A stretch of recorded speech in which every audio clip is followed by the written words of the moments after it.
इश्क नचाया, तेरा इश्क नचाया। जो औरतें औरत मार्च करने के लिए निकलती हैं वो कोई कुछ भी नहीं कर रही, सिर्फ वो एक फसाद फैला रही हैं। पाकिस्तानी कल्चर क्या है?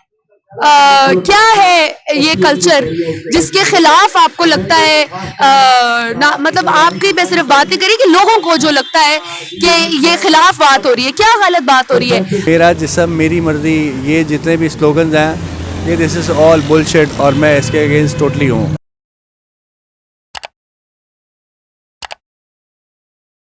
अस्सलाम वालेकुम नाजरीन, द फ्रीडम टीवी से मैं हूं आपका मेज़बान एतजाज़ इब्राहिम। नाजरीन, हर साल 8 मार्च को ख़वातीन का आलमी दिन मनाया जाता है। पाकिस्तान में भी 8 मार्च को मुख्तलिफ ख़वातीन के तंजीमों की जानिब से औरत मार्च का इनेकाद किया जाता है। 8 मार्च आने से पहले ही मीडिया पर एक डिबेट का आगाज़ हो जाता है कि आया कि 8 मार्च को जो ख़वातीन मार्च है इसको होना चाहिए या नहीं होना चाहिए। इसी हवाले से हम आवाम की राय जानने के लिए निकले हैं कि उनके मुताबिक ये औरत मार्च होना चाहिए या नहीं होना चाहिए। आइए हमारे साथ चलिए। जी, औरत मार्च होनी चाहिए या नहीं होनी चाहिए? नहीं होनी चाहिए। क्यों नहीं होनी चाहिए? क्योंकि इसका कोई फायदा नहीं है। फायदा क्यों नहीं है? औरतें निकलती हैं, अपने राइट्स के लिए निकलती हैं, आवाज़ उनकी पहुंचती है। देखें, आवाज़ उन औरतों को उठानी चाहिए ना जो अप्रेस्ड हों। जो औरतें औरत मार्च के लिए निकलती हैं वो अप्रेस्ड नहीं होती, वो अपने घरों में बैठी हुई आराम से, उनके पास सारी आसाइशें होती हैं, ठीक है ना। और औरत मार्च की वजह से नुकसान ज़्यादा होता है, फ़ायदा कम होता है। बेशक राइट्स के लिए आवाज़ उठाना बहुत अच्छी बात है, लेकिन इसका जब तक कोई आप एक्शन नहीं ले रहे हैं, ठीक है, सिर्फ आप एक फसाद ही फैला रहे हैं, एक औरत की इमेज को ख़राब कर रहे हैं, तो इसका क्या फ़ायदा होगा? मज़ीद जो है वो औरतें सिर्फ ट्रिगर होंगी कि हमारी राइट्स के लिए कोई आवाज़ उठा रहा है, वो जाएंगी, लेकिन हम भी जो लाइक एक अप्रेस्ड औरत के साथ सलूक होता है वही आगे भी औरत मार्च करके भी उसके साथ वही सलूक रहता है। तो आपको नहीं लगता ये जो औरतें हैं ये ऑप्रेस्ड हैं, ये ऑप्रेस्ड औरतों के राइट ऑप्रेस्ड हैं? बेशक हैं, लेकिन जो औरतें औरत मार्च करने के लिए निकलती हैं वो कोई कुछ भी नहीं कर रही, सिर्फ वो एक फसाद फैला रही हैं, एक इमेज क्रिएट कर रही हैं जिसका कोई फायदा नहीं है। बिल्कुल मेरे ख्याल से होना चाहिए और इसमें कोई बुरी बात नहीं है। ख़वातीन के हिस्से में एक दिन आता है पूरे साल में, और ये पिदर शाहाना समाज है जो हमारा, ये उनसे वो भी छीनना चाहता है। अगर कुछ हजारों औरतें या कुछ सैकड़ों औरतें सड़कों पे आके अपने हकूक को क्लेम करती हैं, एक सेफ एनवायरनमेंट की बात करती हैं, अपने हकूक की बात करती हैं, तो उसमें क्या बुरा है?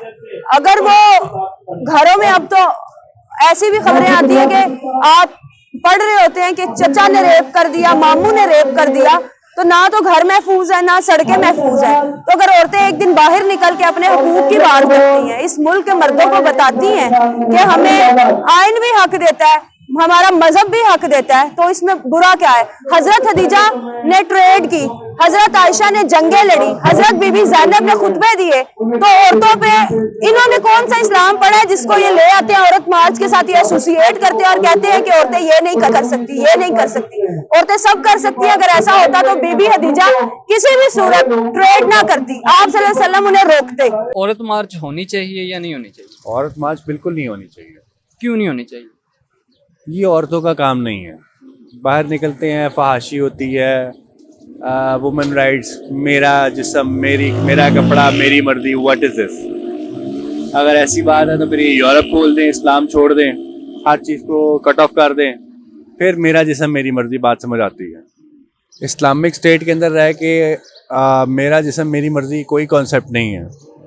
जितने वुमेंस के राइट्स हैं वही कुरान के अंदर गिवन है, इस्लाम में गिवन है, जितने मेंस के राइट हैं वही गिवन है।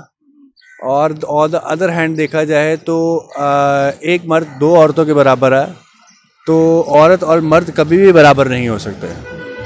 तो मेरा जिस्म मेरी मर्जी, ये जितने भी स्लोगन्स हैं ये दिस इज़ ऑल बुलशिट और मैं इसके अगेंस्ट टोटली हूँ। अगर मेरा पर्सपेक्टिव ये है। अच्छा, अगर औरतों का ये काम नहीं है सड़कों पे निकलना अपने राइट्स के लिए, तो क्या काम है? औरतों का काम घर पे बैठ के अपनी नेशन के लिए वर्किंग करना, अपनी औलाद के लिए वर्किंग करना, अपने बच्चों के लिए वर्किंग करना, अपने बच्चों के लिए पढ़ाना।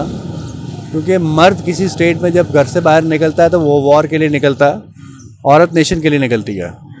तो इसलिए औरत का ये काम बिल्कुल भी नहीं है। उधर क्या होता है, डांस पार्टीज़ होती हैं, ब्ला ब्ला ब्ला, पता नहीं क्या होता है, बड़ी गंदी एक्टिविटीज़ होती हैं। ऊपर से वैसे भी फिर हमारी बाकी जो औरतें हैं जो घरों में हैं, जो नहीं निकलती, एटलीस्ट देखती हैं, उनका स्टेट ऑफ माइंड चेंज हो जाता है, उनकी थॉट्स बदल जाती हैं कि नहीं यार ऐसे नहीं, ऐसे होना चाहिए। सो मैं बिल्कुल ख़िलाफ़ हूँ ये औरत मार्च के प्रोपेगेंडा में, बिल्कुल ख़िलाफ़ हूँ। यार भाई देखें, अगर आप औरत मार्च की जब बात करते हैं ना, तो उधर क्या क्या होता है उसके बारे में बात करें। पहली बात तो ये है कि वहाँ पे जो औरतें आती हैं, मुझे तो नहीं लगता है कि उन्हें उनके कोई हुकूक नहीं मिल रहे हैं। उनको क्या हुकूक चाहिए, उनके सारे हुकूक उनको मिल रहे हैं, ठीक है। असल जो बात हो रही है वो वहाँ पे नहीं कर रहे हैं, वो सिर्फ एक उनका एक बनाया हुआ है कि उन लोगों ने मर्दों के ख़िलाफ़ जाना है। मुझे समझ नहीं आ रहा है कि उनको किस तरह के हुकूक चाहिए। अपनी मर्ज़ी से अपनी मर्ज़ी से पढ़ रहे हैं, अपनी मर्ज़ी से जॉब कर रहे हैं, ठीक है, तो फिर उनको किस तरह के और कौन से हुकूक चाहिए। वो अब ये नहीं है ना कि आप वो देखें, वो बाहर के यूरोप के ममालिक को देख रहे हैं, फिर उनको देखते हुए कह रहे हैं कि हमें उस तरह के हुकूक चाहिए, फिर वो तो इस्लाम में हमें नहीं मिल सकते औरतों को उस तरह के हुकूक। तो इस हिसाब से मैं ख़िलाफ़ हूँ औरत मार्च के। मुझे लगता है नहीं होना चाहिए, क्योंकि अल्लाह ने, अगर हम इस्लाम को देखें, एज अ मुस्लिम देखें, तो अल्लाह ने आदमी को सुपीरियर बनाया है। आदमी को फॉलो करना चाहिए, हस्बैंड हो चाहे वो बाप हो, आपका भाई हो, वो जैसे बोले वैसे करना चाहिए। औरत मार्च क्या है, मुझे तो कोई बहुत बड़ी बेवकूफ़ी लगती है। तो आई डोंट थिंक सो ये कोई अच्छी चीज़ है। फजूल में मेरा जिस्म मेरी मर्ज़ी, ये सब तो बहुत ही फजूल चीज़ें हैं, इन सब से बहुत अवॉइड करना चाहिए। और being Muslim we should be strong, और मैं समझती हूँ एक मुस्लिम लड़की ही स्ट्रॉन्ग हो सकती है। पाकिस्तानी कल्चर क्या है? क्या है ये कल्चर जिसके खिलाफ आपको लगता है ना, मतलब आपकी मैं सिर्फ बात ही करी कि लोगों को जो लगता है कि ये खिलाफ बात हो रही है, क्या गलत बात हो रही है? अगर औरतें कह रही हैं कि मुझे मेरा तालीम का हक दो, अगर औरतें कह रही हैं कि मुझे मेरी मर्जी से जो है जीने का हक दे दो, अगर औरतें कह रही हैं कि मुझे मेरा जायदाद में जो हक बनता है मुझे वो दो, जहेज के बदले मुझे मेरी डिग्री पूरी करनी दी जाए, ये हकूक है। और अगर आप 4-5 स्लोगन्स की भी बात करते हैं, जिसमें एक बड़ा फेमस स्लोगन है मेरा जिस्म मेरी मर्जी, तो ये कहते हैं कि ये एक वेस्टर्न एजेंडा है, ये उन्होंने राइट टू अबॉर्शन के वक्त में ये लगाया था। तो इसकी जो वजाहतें देते देते हमारी खवातीन थक गई हैं, मीडिया पे, मेन स्ट्रीम मीडिया पे, लोगों में, पैनल्स पे, कॉन्फ्रेंसेस में, कि मेरा जिस्म मेरी मर्जी का सिर्फ ये मतलब है कि मेरी बॉडी पर मेरा हक होना चाहिए, मुझे कोई छेड़े नहीं, मेरे साथ कोई तशद्दुद ना करे, मेरे पे हाथ चलाकी ना करे, मेरे ऊपर वो जुल्म ना ढाए जाएं जो गलत हैं, जो हमारे लिए अनएक्सेप्टेबल है। तो उनके अपने राइट्स मांगना क्यों वेस्टर्न एजेंडा है?